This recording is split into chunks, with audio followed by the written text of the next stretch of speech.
aconteceu. Ouço vozes. Alguém fala para ele, vocês já morreram, são espíritos, né? Vamos embora. Vamos fazer nossa evangélica. Acho que hoje a gente está sozinho, hoje que a Jane não vem. E hoje a gente vai falar... Quê? Pois é. Não, é. Eu vou... Eu olho para você e eu não consigo me esquecer daquele comentário que você fez. Que, aliás, menina, aquilo é motivo de risadas, assim, homéricas. Mas eu não vou comentar porque é em off. Vamos lá, gente. Vamos fazer o nosso evangelho para a gente começar. Que hoje a gente vai falar... A gente falou na aula passada sobre conceitos e visões de self. A gente aprofundou um pouco. Eu falei para vocês do aspecto amoral do self. Vou fazer evangelho, depois eu recapitulo, né, gente? Que o pessoal está chegando, chega na paz do Senhor. Vamos embora.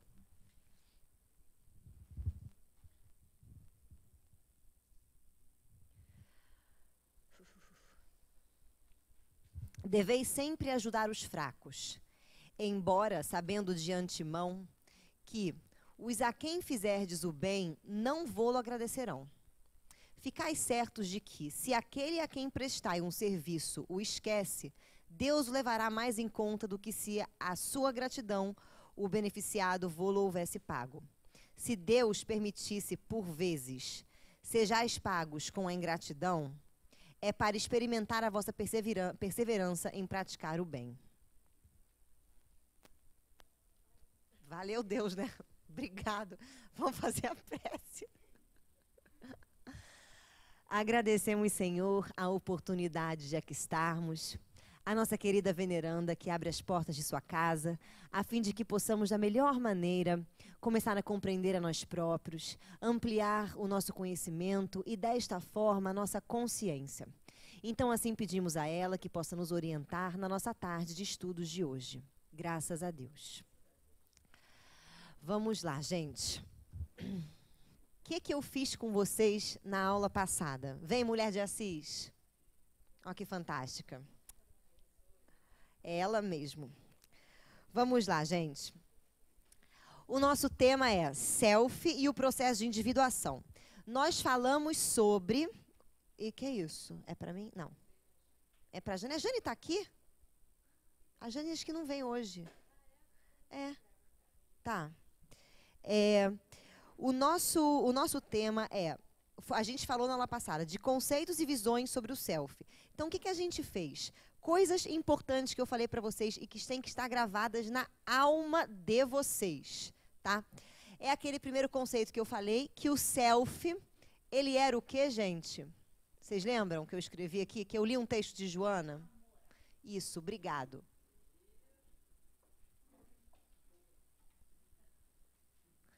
A moral. O que significa o self e a moral? Foi o primeiro conceito que a gente teve. Que, em verdade, os conceitos, ou seja, conceitos, a lei que rege esse self, que self é esse, tá? Vamos dar um nome para ele, que a Joana chama do nosso Deus interior. Ou seja, a moral que rege o nosso Deus interior é muito diferente da moral que nós temos como uma regra de boa conduta. Isso foi, gente? Por isso que o self parece amoral. Deu para entender? Que? Na verdade, quem é amoral é a gente, que é imbecil, entendeu? Que a gente é meio retardado. E a gente fica criando, a gente é tão meio retardado, que a gente fica julgando as coisas como isso pode, isso não pode, isso deve, isso não deve. E fica cheio de sombra. E aí a nossa moral fica uma moral esquizoide. E aí, quando Deus, que é o ser de moral, de amor, compreensão, olha pra gente achando que a gente está pensando que as coisas que a gente criou na nossa cabeça é a coisa certa, ele olha pra nossa moral e fala assim, vou destruir. Por quê? Porque nenhuma árvore... O que Jesus falou?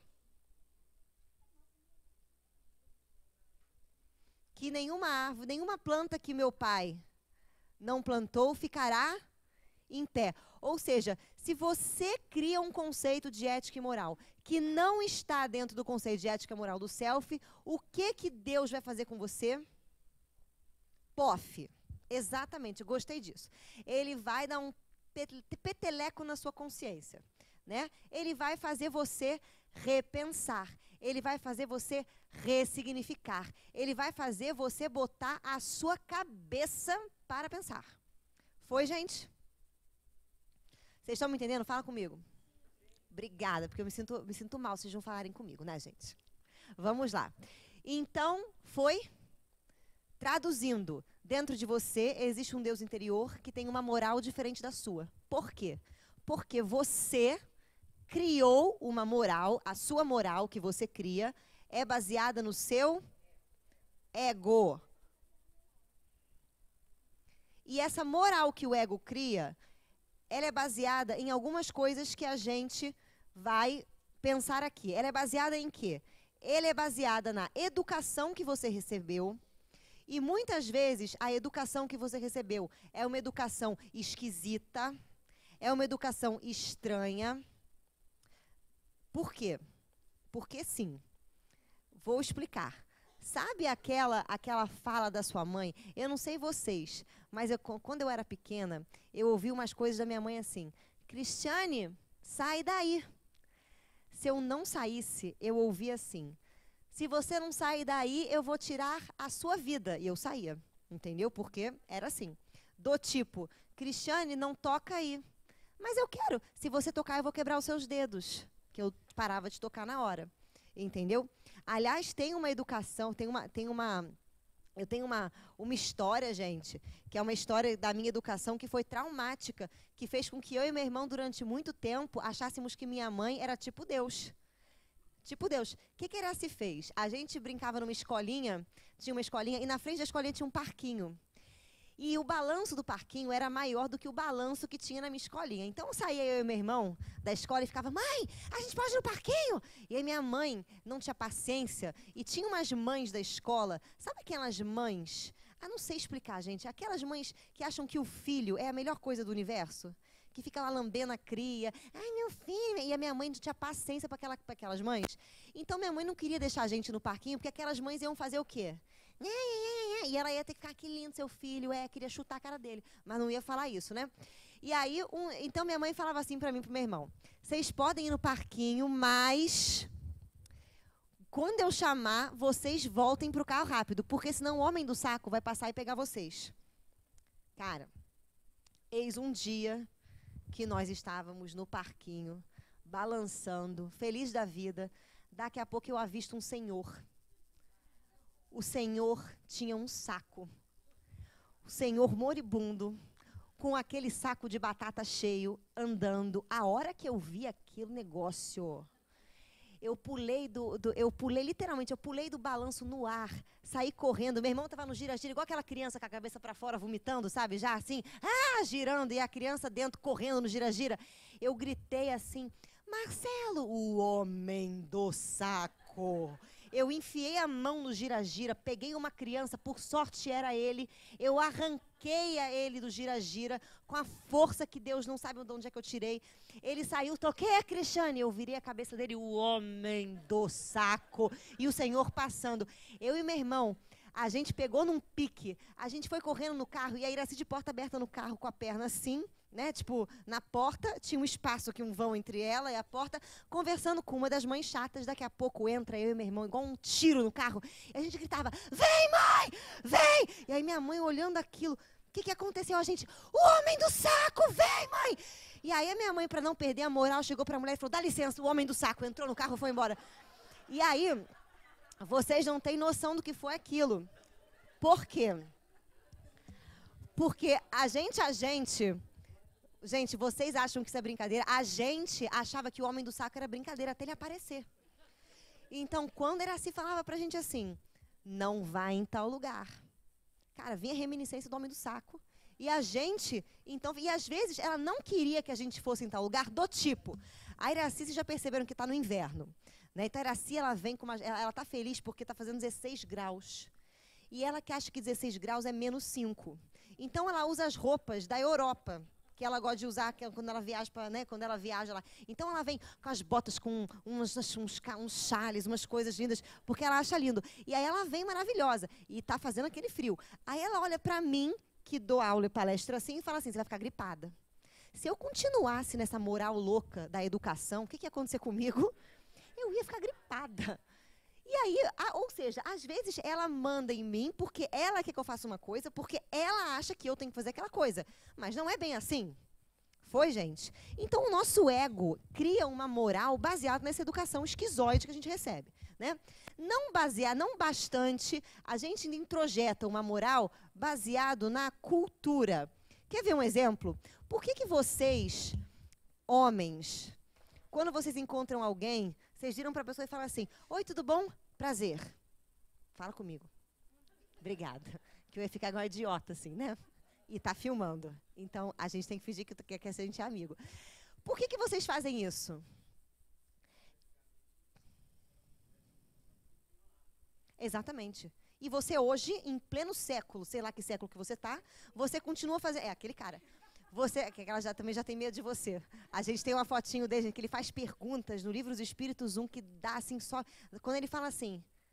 Juro pra você, gente, eu imagino tipo o homem do saco. Eu falo... Mas é ótimo. Vamos lá. Oi? Não, mas esse homem, eu chamo ele de homem das exatas. Quando ele vem o homem das exatas, um dia eu vou sonhar com ele. Ele vai estar correndo atrás de mim, é o homem das exatas. Aí na outra vida eu venho engenheira. Mas isso é para outra vida. Vamos lá. Então, o que a cultura faz com a gente, gente? A cultura, ela faz a gente fazer determinados atos, fazer determinadas coisas, mesmo que não sejam necessários em pleno século que a gente está. Porque hoje, por acaso, você precisa entregar a mão para alguém para dizer que você, por acaso, está sem armas? Ou seja, então, a nossa cultura introjeta uma moral. Não baseado nisso, o seu julgamento, o julgamento acerca das suas próprias experiências, tá? Ou seja, o que você tira das experiências que você tem ao longo da vida, vai dizer para você se alguma coisa é boa ou ruim. E essa moral, ela é literalmente uma moral que a gente cria, infelizmente, né? Dicotômica, né? Você cria a coisa boa e a coisa ruim. Você cria o que pode e o que não pode, o que deve e o que não deve. E aí, o seu self, que é o seu Deus interior, olha para isso aqui e fala assim, amigo, não. Amigo, não. Não funciona desse jeito. Você está surtado, entendeu? Você está perturbado. Você está achando, está chamando o urubu de meu louro. E aí é por isso que acontece aquelas coisas da nossa vida que a gente fala assim, por que Senhor? Entendeu? Quando você fala, por que Senhor, para quê? Que é quando você não entende por que tua vida está dando problema, por que eu estou, sei lá, estou catando cavaco ali, daqui a pouco eu estou sofrendo ali, daqui a pouco eu estou... Porque alguma coisa daqui não é teoricamente moral. E aí parece que Deus, o nosso Deus interior, é a moral. Por isso que a Joana fala assim, quem pretende um encontro com Deus de uma maneira fácil, acha que é igual sentar no pudim, mole, né? Mole, gostoso, geladinho. Você você fica esperando sentado. Sabe por quê? Porque um encontro com o self real promove um choque emocional. Por quê? Porque todos os seus padrões fazem o quê? Ruem, caem por terra. Aí, a Joana diz, e as pessoas que acham que ficar fazendo aquilo que é bonzinho, aquilo que é legalzinho, aquilo que é a vida da Sandy, a nossa amiga boazinha, né? A Sandy vai ser o arquétipo pra gente da pessoa que é só boazinha, tá? Não tenho nada contra a pessoa da Sandy, mas contra esse arquétipo eu tenho, né? Ou seja, para aquela pessoa que vive fazendo aquilo, que acha que isso é o bem, ai, que legal, que maravilha, esta pessoa, quando ela encontrar com o eu interior dela, ela vai ter um choque imenso. Surta. A pessoa, né, não entende. Vocês querem ver uma coisa? Vou dar um exemplo para vocês. Uma vez eu fui num centro espírita e eu dei uma palestra que eu falei assim, nem sempre fazer o bem é bom. Aí a pessoa regalou um olhar. E eu estava falando desse bem esquizoide, né? Por exemplo, eu sempre tenho que dar, sei lá, que ajudar aquele que precisa de ajuda, tá? Só que se eu sempre solucionar o problema de quem precisa de ajuda, quando que esta pessoa aprende a solucionar os próprios problemas? Então, nesse caso, fazer o bem é contrário ao que a moral prega. Porque fazer o bem é você não ajudar. e não você ajudar. Entenderam como é que isso é complicado? Vou dar um exemplo. Seu filho tem dificuldade de fazer um exercício na escola. Aí você já sabe porque você passou pela 3ª série. Aí você vira para ele e fala assim, filhão, deixa que eu faço. Resolve o dever de casa da criança. Você fez um bem ou você fez um mal? Mas não está escrito que a gente tem que ajudar o próximo sempre? Então a gente começa a perceber o que a Joana fala. Olha o que ela diz, ela fala assim, o bem é tudo aquilo que leva o indivíduo ao progresso. Perceba, o bem é tudo aquilo que leva o indivíduo ao progresso. E o que é levar ao progresso? É você quebrar essa moral esquizoide que você tem e encontrar com a moral real? Ou o bem é você continuar com essa moral daqui? Obrigada. Só uma pessoa está falando comigo aqui nessa turma. E tem mais de uma pessoa aqui dentro, tá? Só para deixar avisado, que hoje eu estou ressentida. Então, olha só. Vamos lá. Oi.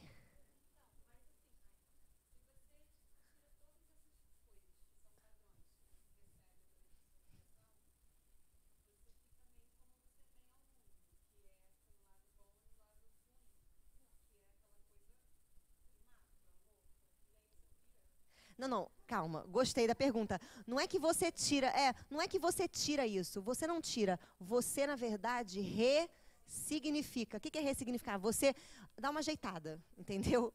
É isso. Você não tem que tirar, pelo amor de Deus. Se você tirar essa educação, realmente, a gente vai ficar, vai arrancar a cabeça do outro, tô com fome, corre que eu vou te caçar, entendeu? É meio louco. Mas é isso. Você ressignifica, você dá uma outra, você pensa. Por exemplo, vamos supor que você tenha nascido na Alemanha nazista. E aí, se você passa, por exemplo, pelo Muro do Horror em Berlim, você vai ver que tem uma foto que me chocou muito, que era uma foto do tamanho desse quadro, de 5 criancinhas. Uma, não estou brincando, uma devia ter acho que 1 ano, aí era uma de 3 aninhos, 4 aninhos, 6 aninhos, 9 aninhos, 13 aninhos, todas assim, ó. Cara, criança de 1 ano, assim. Isso significa que essa educação que ela recebeu nazista, ela vai ter que dar uma repaginada, entendeu? É isso que eu estou querendo dizer. Foi, gente? Não.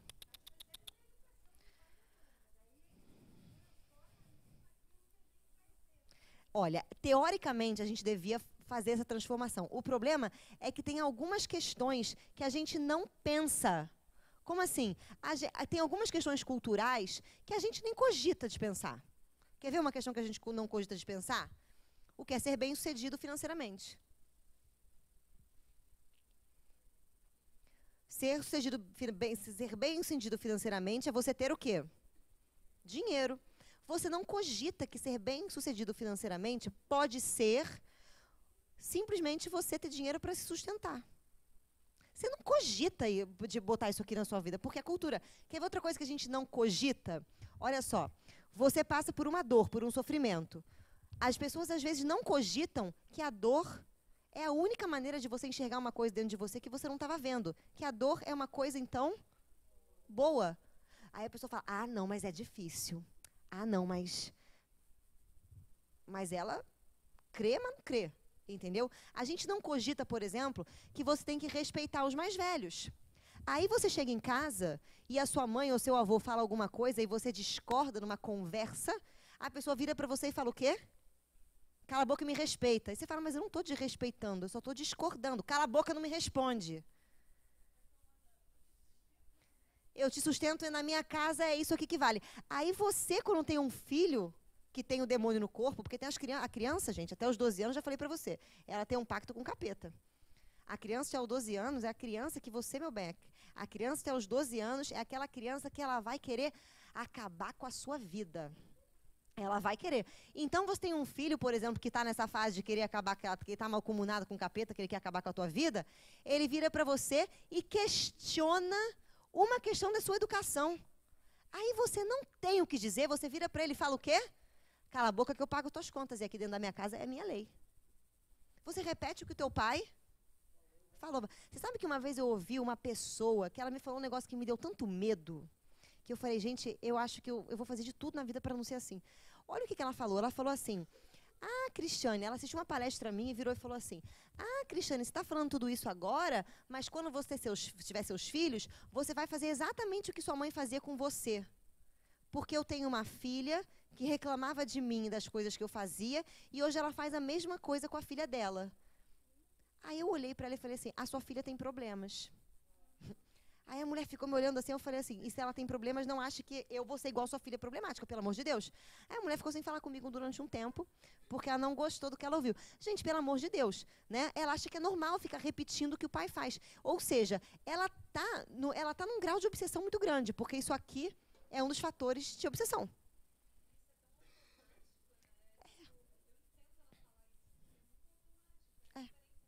É a referência que ela tem. E é exatamente mudar essa referência, que é uma referência que é imposta, que vai fazer com que eu ganhe eu, que é o processo de individuação. É você se tornar único. Foi, gente? Por isso que é difícil, porque tem certas coisas que são tão automáticas e a gente nem pensa, que a gente realmente não para pensar, não para ver. Aliás, tem algumas coisas que visualizar é doloroso. Tem algumas coisas que você tomar contato. Vou dar um exemplo para você. Você viu um pai carrasco a vida inteira. No final da vida, teu pai está lá, acamado, no hospital, morrendo de uma doença. Ele vira santo. Gente, todo mundo que morre vira santo, já perceberam? Todo mundo que morre vira santo. Assim, e a gente acha que a pessoa... Ai, fulano foi tão bom. Não, fulano não foi bom. Fulano... Mas a morte pra gente é outra coisa. A morte pra gente tá no bom ou tá no ruim? Tá no ruim, aí ninguém morre nem para as coisas do pensamento. Foi, gente? Então, o processo, o self, é isso que a gente falou na aula passada. Isso foi só recapitulação, tá? Meia hora da aula, só recapitulação. Né? Para a gente poder entender que isso aqui é muito importante que esteja fixado na nossa cabeça. Porque quando você começa a fazer uma terapia, por exemplo, né, por que a terapia, eu falo que a terapia é do mal? Porque quando você traz um conteúdo para a terapia, e o terapeuta é bom, e o terapeuta, na verdade, não está fazendo uma contra-transferência, ou o terapeuta não tá ali só para ganhar dinheiro, o terapeuta é bom, o terapeuta vai cutucar você nos pontos que não são legais.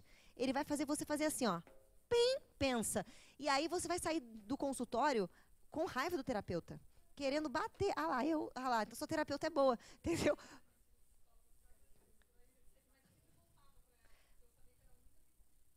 Mas é isso, gente. Mas é isso. Uma vez eu tive uma paciente que ela chegou pra mim, ela entrava chorando, né? Aí, eu juro pra você, essa vez pra mim foi bizarra. Eu fui chamar ela na sala de espera, ela entrou assim, ó.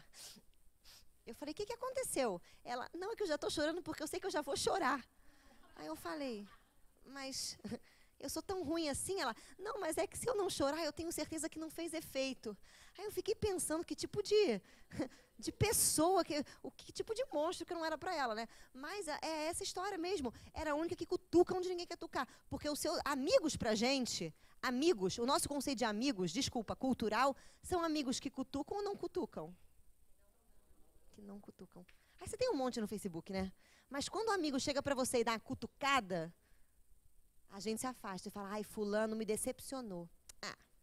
Vai catar um coquinho? Vamos fazer aqui, vamos botar aqui o nosso pensamento. Hoje a gente vai falar um pouquinho sobre o processo de individuação. O que é esse processo de individuação? É você se tornar cada vez mais único. Isso não significa que você tem que pintar o cabelo de uma cor única, entendeu? Usar uma roupa única, com combinações únicas, ter pensamentos únicos. Isso significa que você tem que simplesmente conscientizar. O que é conscientizar? Conscientizar é isso aqui. Você aprendeu que comer de garfo e faca é uma coisa da etiqueta, é uma coisa de gente educada. Mas você gosta de comer pizza com a mão. Aí você está num restaurante, tá? Num Fiametta da vida, que é um restaurante, né, onde as pessoas vão de chinelo e bermuda, né? Não, né? Você está lá, aí você pega a pizza do Fiametta, pega um guardanapo, começa a comer com a mão, a outra pessoa vira para você e fala o quê? Nossa, aqui não. Aí você, tomado por uma questão de aqui não, larga de comer sua pizza do jeito que você quer, uma coisa tosca, porque comer pizza com a mão vai dizer quem você é? Não. Ou seja, você para de fazer uma coisa que você gosta, que faz bem para você, porque você nunca parou para pensar se comer pizza com a mão é um problema. Vocês estão entendendo? É um exemplo tosco que eu estou dando. Lógico que você não vai na festa de um casamento de sunga, né? De biquíni, porque você agora quer revolucionar, sou único. Entendeu? Não. Isso aí é rebeldice, é outra coisa, né? Você pode seguir certos padrões culturais, mas você tem que pensar sobre esses padrões culturais. O que é pensar sobre esses padrões culturais? Vou dar um exemplo para vocês. Por que é que as festas de casamento são tão caras? Quando você vai para um casamento, você se arruma, você não vai casar. Você é só uma convidada que a noiva nem vai saber, porque ela nem vai te ver. Nem o noivo. Só em algum momento da festa, porque ela vai estar doidona, curtindo com o noivo, né? Não vai. Mas você vai arrumada para o casamento. Você se arruma. Nós, mulheres, a gente perde, né, o dia no salão, fazendo um cabelo que você não sabe nem o que tem na sua cabeça, entendeu? Você sai de lá, parece a Carmen Miranda. Você bota aquele vestido que brilha, parece aquele globo que roda, entendeu? Você vai lindo para o casamento. E você já se perguntou por que é que a cultura casa as pessoas desse jeito? Olha que louco. Não, gente, porque casamento é coisa muito séria. Casamento, se fosse bom, não tinha testemunha. Oi? Porque as coisas que a nossa cultura dá importância, tem uma importância arquetípica, tem uma importância psíquica pra gente, tem um valor agregado. E esse valor, você já questionou? Vocês querem ver um exemplo? E é o exemplo que o Frank falou muito bem na nossa aula agora de 3h30. Frank, dá um tchau para todo mundo saber quem você é. Que ele tem vergonha do salão, agora não tem mais. Né, Frank? Agora a gente vem para o salão. Olha, Frank, eu vou te matar. Né? Vamos lá. O que o Frank falou é uma coisa muito legal. A gente estava falando de casamento na outra aula. E ele falou que é uma verdade. As pessoas, quando resolvem informar para a família, eu não quero casar, quase morrem. Elas passam um tempo, ai, quero, não quero, fica lá naquela louca. A mulher que não quer ter filho, gente, quando a mulher casa, qual é a primeira coisa que te acontece? Um enxame de pessoas chatas brotam em torno de você e ficam assim, quando é que é o bebê? Quando é que você... E se você chegar e dizer, não quero beber, não quero beber, não quero. A vontade de você chegar para a pessoa e falar assim, eu perdi os úteros numa doença que eu tive e não posso ter bebê. Para a pessoa nunca mais perguntar. Não dá vontade? Aí a pessoa fica com aquela cara. Oi? Né? Sei lá, perdi tudo aí.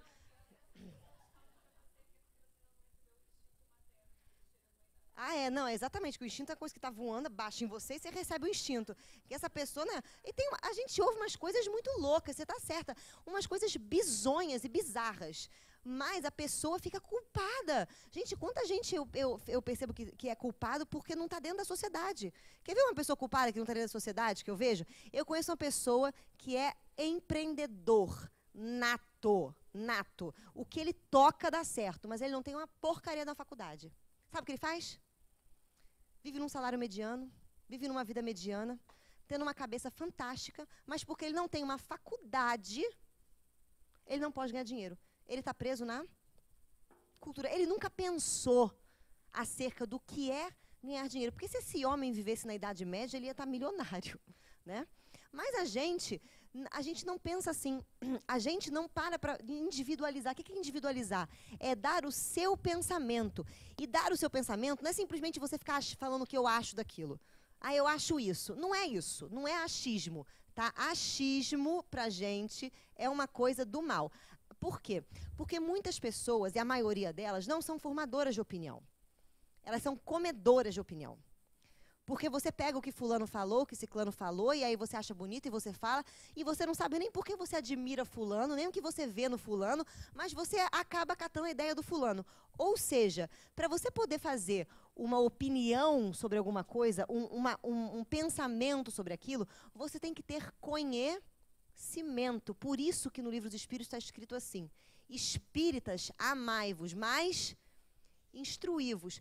Porque a tendência nossa é não querer estudar. Todos esses grandes filósofos que foram responsáveis pela sociedade que a gente tem hoje, pelos pensamentos que a gente tem hoje, pelas mudanças econômicas, pelas mudanças políticas, saíram fora do quadrado. Tiveram algumas pessoas que impulsionaram eles, mas através do conhecimento que eles foram produzindo a própria questão. A gente não quer isso. Você quer ver um exemplo? A gente mudando nossos padrões de conhecimento. Você pega Você é uma pessoa que você gosta de dar uma resposta alheia. O que é resposta alheia? Você é aquela pessoa que, se está em algum lugar e puder alfinetar, você dá uma alfinetada, né? Por exemplo, né? Aquela pessoa... Vou dar aqui um exemplo meu pessoal, tá, gente? Pessoal, não que eu gosto de dar alfinetada, mas olha o que eu faço. Eu, para vir para cá, passo perto de uma comunidade que tem uma lixeira do tamanho desse palco, e as pessoas da comunidade, a lixeira está aberta, eles até botaram um pitoco pendurado, assim, para deixar a porcaria do lixo aberto. Aí vem um imbecil com o lixo na mão e joga do lado. Aí corre o lixo na rua, a lixeira está vazia, corre o lixo na rua, ter chuva, alagos, bueiros, a rua está sempre alagada. Quando o caminhão de lixo vai parar ali, e é só uma mão, porque as pessoas, na verdade é duas mãos, mas as pessoas param para beber uma cerveja e deixam o carro ali na rua, né? E aí ninguém pode passar. O que acontece? O lixo o cara do lixo fica horas e não consegue tirar tudo. Ou seja, o lixo nunca está limpo. Aí eu estou andando na comunidade, né? Estou dentro do carro, não sei o quê. Aí vem a criança alheia. A criança alheia passa com o lixo na mão, na cara do lixo, e faz assim, do lado do lixo. Tá! Aí eu abro o vidro e falo, garoto! Aí o garoto para assim, né? Eu falo, você tá louco? A Iraci do meu lado, né? Olhou assim pra mim com uma cara. Eu falei, moleque, você não viu que tem que jogar o lixo no lixeira? Depois você não sabe por que alaga aqui. Pega o lixo e põe na lixeira. Pronto, tia. Falei, você tá maluco, menino? Pô, eu falei, isso não é ruim, não. Isso aqui não me afeta, porque eu só passo por aqui. Mas você vai pegar doença se esse lixo for nadando até na tua casa. Ah, tia. Aí o menino ficou estranho, né? E foi para casa dele. O que eu estou querendo dizer? Fazer isso é certo ou errado? Parou. Você pega Evangelho segundo o Espiritismo, tá? Aí você abre lá o Evangelho, aí você cai assim, aqui, ó. Devemos pôr termo às provas do próximo, devemos ajudar o próximo, devemos ser docilidade e mansuetude, porque eu não fui mansa com o menino, né? Eu fui austera.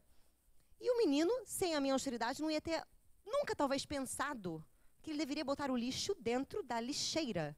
Mas, para quem lê o Evangelho e não entende, o que eu fiz foi mal. Ai, nossa, que horror. Você foi grossa com o menino. Você tem que ser manso e pacífico, porque bem-aventurados os mansos e pacíficos que herdarão o céu. Fica com esse céu para a senhora. Porque para mim o bom e o bem é muito relativo. Oi? Lógico, gente. Lógico. Às vezes eu vou te falar uma outra situação. Uma vez um flanelinha chegou, né? Um cara que cuida ali do trânsito, né?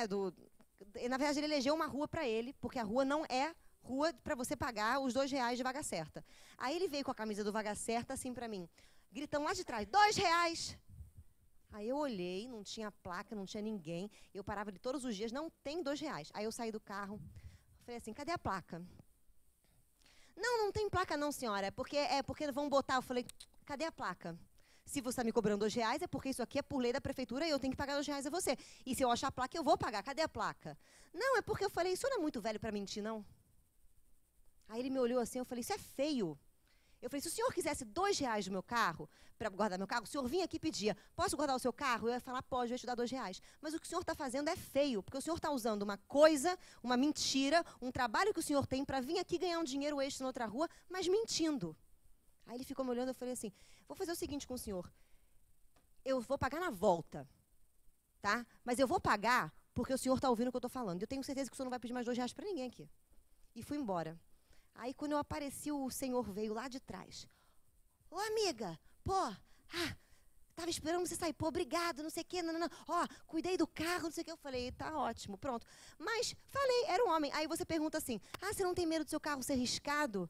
Gente, eu tenho medo de perder uma oportunidade de fazer o bem e não fazer. Essa é o meu medo. Agora, se meu carro vai ser riscado, eu vou ali na funilaria e o risco acaba. Então, assim, a gente tem que refletir sobre isso. Mas isso, para quem não pensa no bem e o mal, é uma coisa má. Como é que você falou que o cara está muito velho para mentir? Assim, falando. Ou seja, o que eu estou querendo colocar para vocês? Que a gente tem que começar a pensar nisso aqui também, ó, o que é bom e o que é o mal. Porque Deus, quando olha para a gente e comanda as coisas que vão acontecer na nossa vida, Ele não pensa dessa forma. Ele pensa dessa forma. Então, está no Evangelho. Às vezes, o bem que hoje aparece para as nossas vidas é um mal. E às vezes o mal que parece que é um mal é um bem. Faz a gente crescer, faz a gente despertar, faz a gente adquirir outros conhecimentos, faz a gente abrir nossa cabeça. Então, assim, só que pensar assim é você quebrar regras. Você quer ver uma coisa? Jesus não falou assim, bem-aventurados os mansos e pacíficos, porque eles herdarão o céu? Como é que você pensa que Jesus entrou no templo, quando ele viu aqueles vendilhões vendendo as coisas, que a história é assim, já contei para vocês, ele senta numa pedra, fia um chicote, começa a olhar aquela gente perturbada vendendo galinha, periquito, papagaio, né, para você matar no gasofilácio, levanta com um chicote e começa a espalhar tudo que está em cima das quitandas. E aí ele fala em alto e bom som e de uma maneira austera, dura. Aqui não é lugar de comércio, mas se bem-aventurados os brandos e pacíficos, o que Jesus foi? Nem brando nem pacífico. Austero. Então Jesus não vai ter o reino dos céus. Então a gente tem que começar a pensar o que é ser brando e pacífico. Se eu estou falando que a consciência dele estava branda e pacífica, porque ele sabia da intenção dele, e ele sabia o que era o bem e o que era o mal, e era contrária a essa moral tosca que a gente tem, eu estou falando de uma. Eu estou começando a interpretar o evangelho de uma maneira muito mais profunda do que simplesmente ser calmo, não alterar o meu tom de voz, falar sempre manso, porque se eu elevar meu tom de voz, eu perco a razão. Jesus perdeu a razão no templo e falou em alto e bom som. Então, se a gente não pensa sobre essas coisas, a gente não cria... Percebe que esse pensamento único que eu estou colocando para vocês é um movimento filosófico. E é por isso que o espiritismo é filosofia. O que é filosofia? Amor à sabedoria. Você precisa ir se questionar. O nosso livro, primeiro, tem 1019 perguntas. E a gente não faz uma para esses aspectos daqui. A gente não se questiona. E sabe por que a gente não se questiona? Porque a gente tem medo de se questionar, achar alguma coisa que é errada, todo mundo vai dizer pra gente que é errado, e aí tem aquela frase maldita ou fantástica, né? Porque eu não sei qual é das duas que as pessoas falam assim, quando todo mundo está falando que você está errado e você é o único que está falando que está certo, você não enxerga onde você está errado? Aí quando você pensa que no mundo 99% das pessoas não são iluminadas, você olha para elas e fala, sim, continuo achando que eu estou certo. E isso foi uma coisa o Divaldo, uma vez o Divaldo chegou para Iraci e falou assim, Iraci, quando você começar a ouvir muita crítica por conta de um trabalho que você está fazendo, vá em frente. Porque significa que você está no caminho certo. Porque se você começa a fazer muita coisa e todo mundo começa a gostar, a achar maravilha, pode ter certeza que o caminho está errado. Olha a dica que ele deu, a dica amiga que ele deu para Iraci. Aí você fala, então como assim? Eu tenho que pensar contrário de todo mundo? Não, você tem que pensar. E pensar é questionar, é buscar o que está por trás disso daqui. É transformar a sua moral. É conseguir vir para cá. Você quer ver um exemplo? Olha só, o mesmo exemplo que eu dei para o pessoal da turma de 5, eu vou contar aqui. Uma vez a gente foi fazer uma dinâmica com os evangelizadores. Por quê? Porque estava acontecendo um problema na evangelização de seres bonzinhos, evangelizadores bonzinhos. E esses evangelizadores bonzinhos demais, eles não estavam conseguindo segurar uma turma, as crianças estavam comendo o rodapé da parede, entendeu? Desenhando na cara do evangelizador, e o evangelizador assim, não faz isso, amigo, irmão, para com isso. E a criança de 3 anos, 4 anos, não sabe o que não faz isso, irmão, amigo, né? Aí o que começou a acontecer? Começaram a acontecer milhões de pipocas lá dentro, né? Milhões de problemas.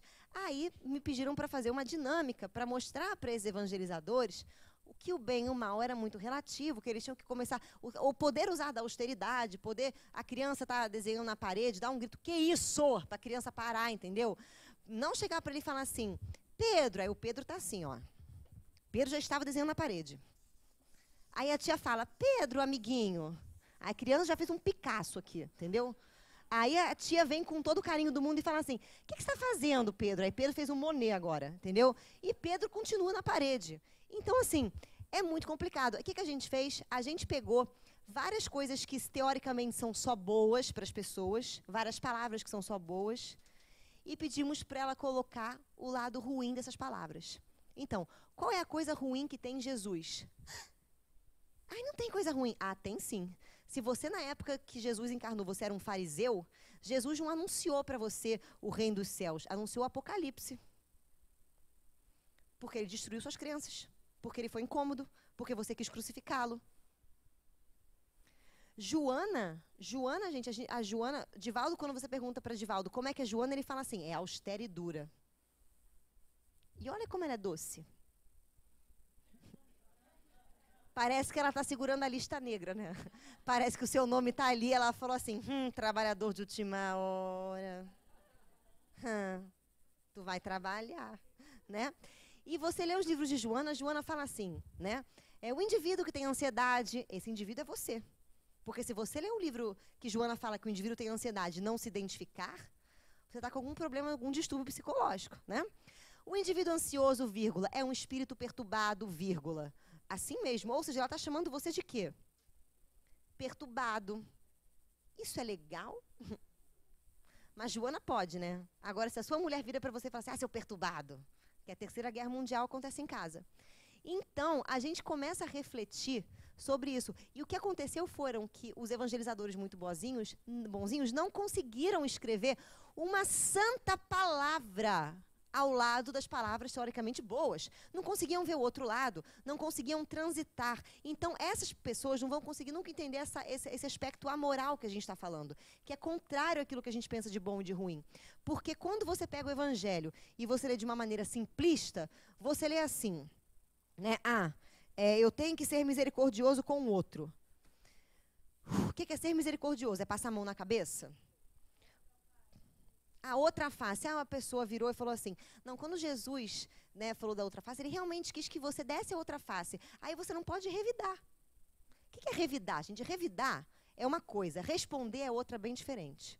O que é revidar? É quando o outro te fala algum negócio que te ofende, e porque você está ofendido e magoadinho, você vai lá e ofende, paga na mesma moeda. O que é responder? É quando você está recebendo uma injúria, recebendo alguma coisa, você não está ofendido porque você tem autoconhecimento, você sabe sobre você. Mas você responde e manda a pessoa parar. E isso é da outra face. E não fala assim, pode xingar, xinga que eu estou gostando. É bem diferente uma coisa da outra. Mas o entendimento que a gente tem é o entendimento raso. E aí a fé não fica raciocinada. A fé fica como? Bitolada.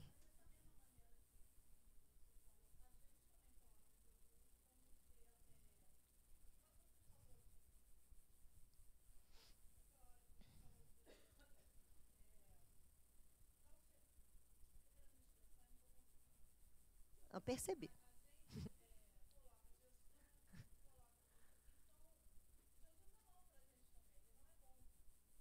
Sim, gente. Jesus, quando ele pede que você conscientize alguma coisa, quem em sã consciência...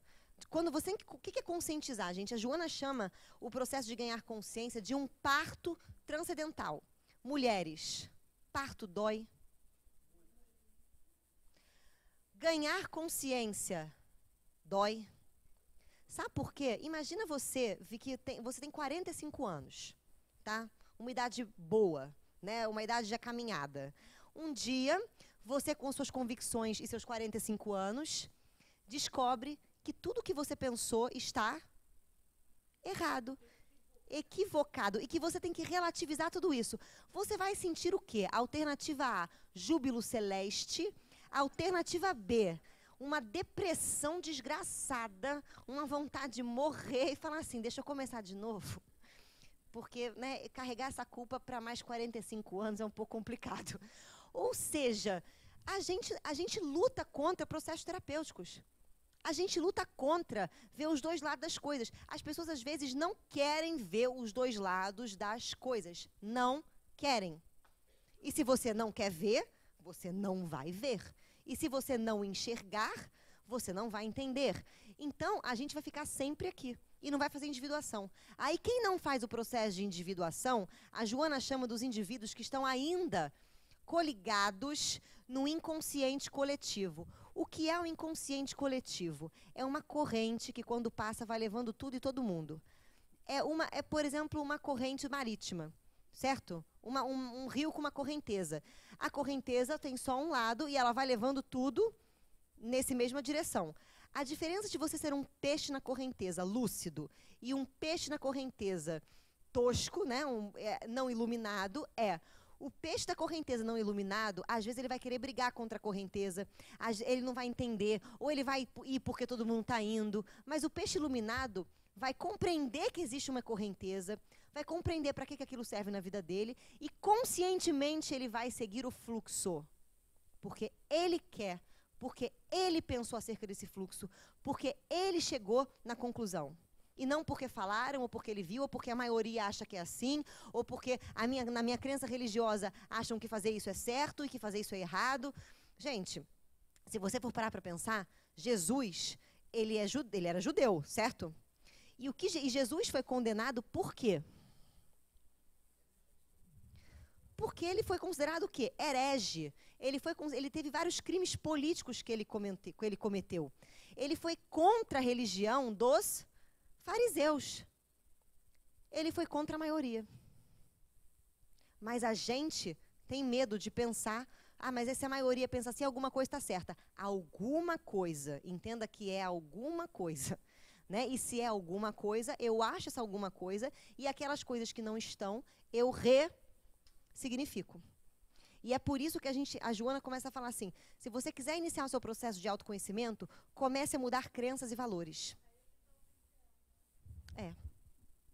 O que é mudar crenças e valores? O valor que você atribui a certas coisas, a certas crenças da educação, da cultura, das experiências, né? As próprias crenças, os próprios conceitos. E se você não estudar, como é que você vai adquirir informação diferente daquilo que você acha que sabe? Foi, gente? Por isso que não é uma coisa... Por isso que você vê que esses grandes pessoas que se descobriram... Chico, por exemplo. Chico que foi um cara que adquiriu consciência, certo?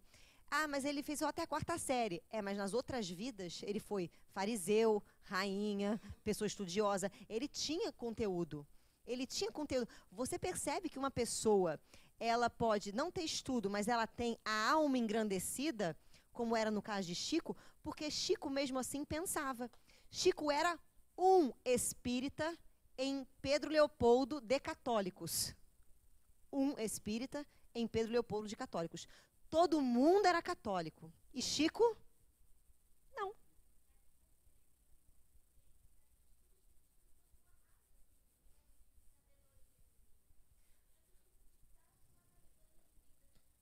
Sim, lógico. Sabe por quê? Porque a diferença de você estudar e de você se tornar alguma coisa do estudo que você fez é muito grande. Eu conheço um... Olha só que bizarro. Uma vez eu conheci um espírita que, graças a Deus, né, ele era aqui da casa. O sonho dele era ser instrutor. Eu dei graças a Deus quando ele foi embora da casa e não deu para ele fazer esse papel. Por quê? Porque ele tinha lido, já que bom, né, gente? A gente se salvou da criatura muito doida. Ele tinha lido já todos os livros espíritas que você pode imaginar. Eu falava assim para ele, sabe aquele livro? Ele não sei o que tal. Ele sabia aonde que estava escrito. Mas ele vinha, em algum momento, sempre que tinha uma conversa espírita rolando em algum lugar, ele vinha do nada. Sabe o que é do nada? Sabe aquela criança que você está conversando com ela do nada, ela fala assim, tia, eu machuquei o meu umbigo, do nada. Aquelas coisas que você... ele fazia exatamente isso. A gente estava conversando sobre os docinhos de uma festa que a gente foi, beneficente do Seja. Ele virou no meio da conversa e falou assim, não, porque eu na vida passada fui um inquisitor espanhol. Aí eu até falei, gente, em que dimensão que esse homem está conversando, né? Porque nessa dimensão a conversa não é sobre isso, né? E ele começou, não, porque eu descobri que eu fui um inquisitor espanhol, porque na outra vida eu matei muita gente, eu queimava assim, queimava assado, foi na Espanha em tal época, eu já descobri porque um médium não sei quem me falou e eu tive um sonho assim, assim, assado, então por isso que nessa vida eu sou espírita.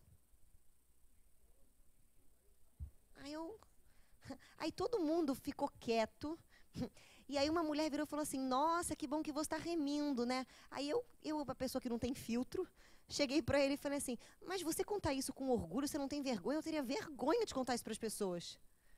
Aí eu achei a ficha dele caiu. Ele, não, é porque eu não tenho vergonha, porque eu tenho uma humildade em falar isso para me expor para...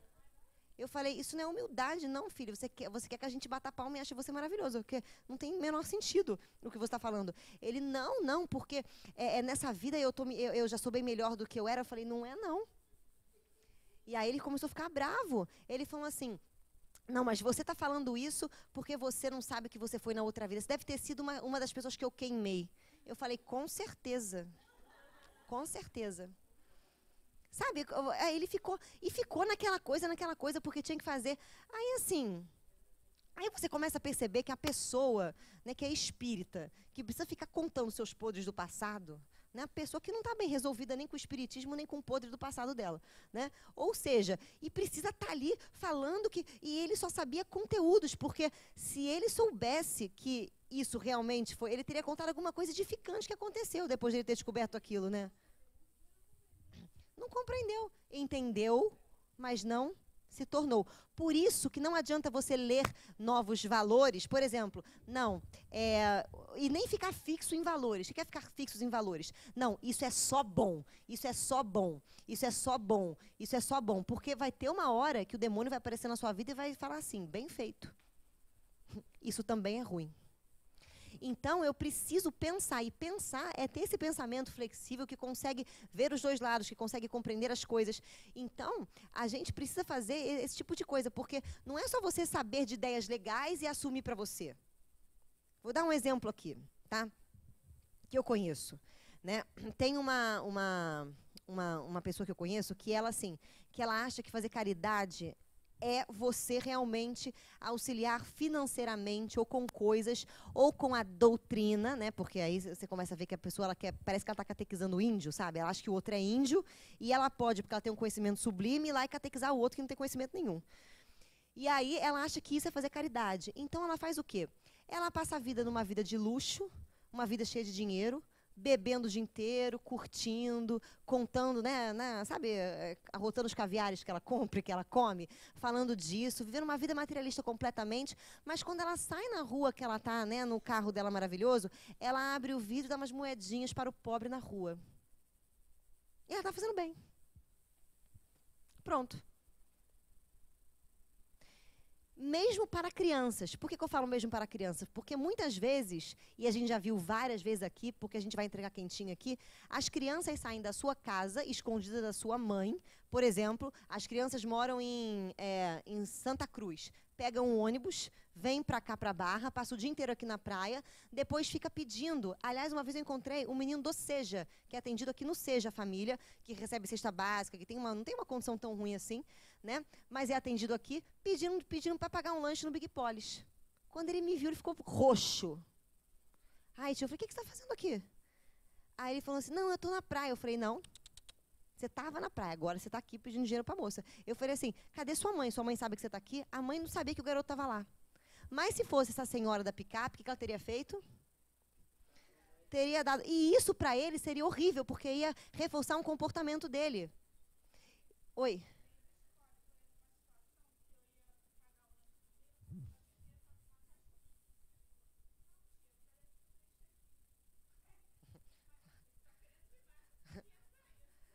Mas gente, e às vezes a gente vê que, assim, que às vezes o que é você fazer o bem, a caridade para o próximo? Não é uma lei, vai depender da pessoa. Em algum momento você tem que dar, sim, você tem que alimentar quem tem fome, porque quem tem fome tem fome. Mas, em algum momento, você tem que educar, você tem que chamar a consciência. Então, o que é fazer, assim, que tipo de caridade é essa esquizoide que só tem um lado? E a gente tem que pensar. Agora, o espírita, que tem como uma das metas a caridade como salvação, tem uma dificuldade imensa de pensar nisso. Imensa. Dá conflito, porque a gente fica assim, mas será que eu não vou estar sendo bom? Aí vem na sua cabeça Chico, aí vem na sua cabeça não sei quem, aí vem na sua cabeça. Mas cada um deles que deu e quando deu, vou dar um exemplo aqui para vocês. Uma vez Chico estava distribuindo cesta básica, lá em Pedro Leopoldo, e aí um menininho veio, pegou a cesta da família e foi embora, entrou na fila de novo, né, e para pegar uma outra cesta. Nisso o sobrinho do Chico viu, pegou o menino pelas orelhas, levou até Chico e falou assim, olha aqui, Chico, esse menino aqui já pegou a cesta básica e entrou na fila de novo para pegar outra. Aí Chico virou, olhou para ele e falou assim, ele deve estar aqui porque ele deve estar com muita fome, dê outra para ele. Você acha que se o menino fez de malandragem, ele saiu dali com culpa ou sem culpa? Isso foi educativo ou Chico deu porque ele faz o bem a todos e realmente o menino devia estar com muita fome? Há diferença. Mas a pessoa pensa que não. Ah, não, é porque Chico realmente tem pena, sabe que necessita. Às vezes não. E se fosse uma necessidade, foi educativo. Então, entenda que tudo é muito relativo, mas não era para todo mundo. Cara, você chegou no ponto. Vai.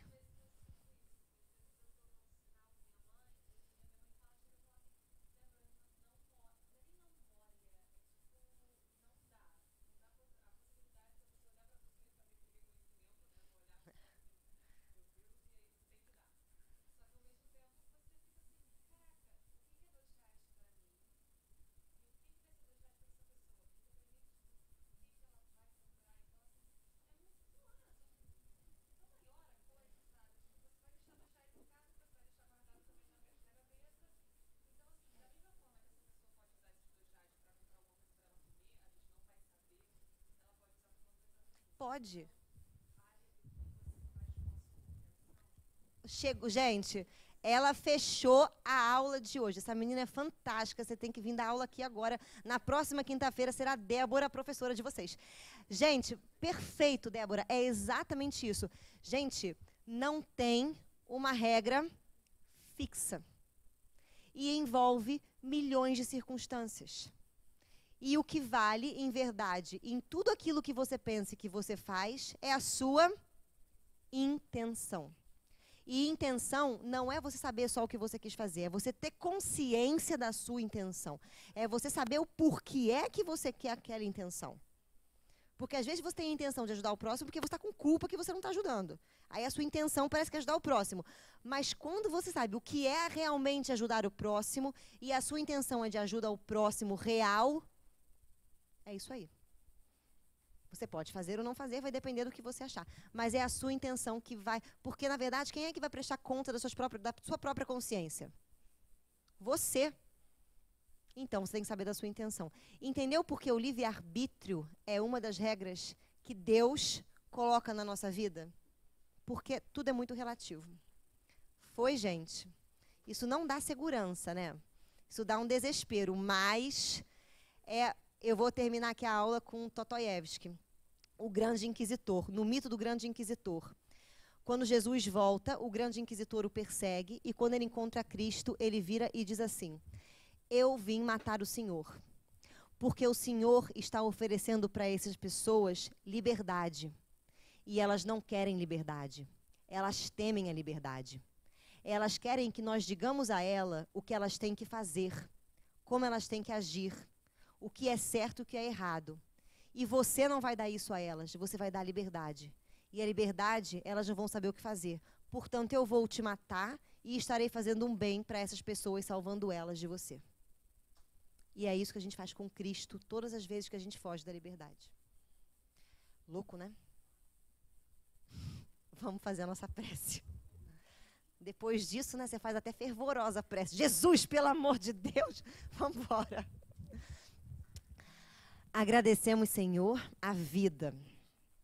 Agradecemos, Senhor, a tudo que nos acontece. E pedimos que possamos ter o discernimento, que possamos ter a consciência. Nos ajude a pensar, nos ajude a ver, a individualizar.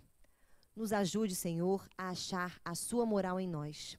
E assim pedimos que a nossa querida venerança permaneça conosco, sempre nos orientando nessa caminhada, agora e sempre. Graças a Deus. Gente, obrigado.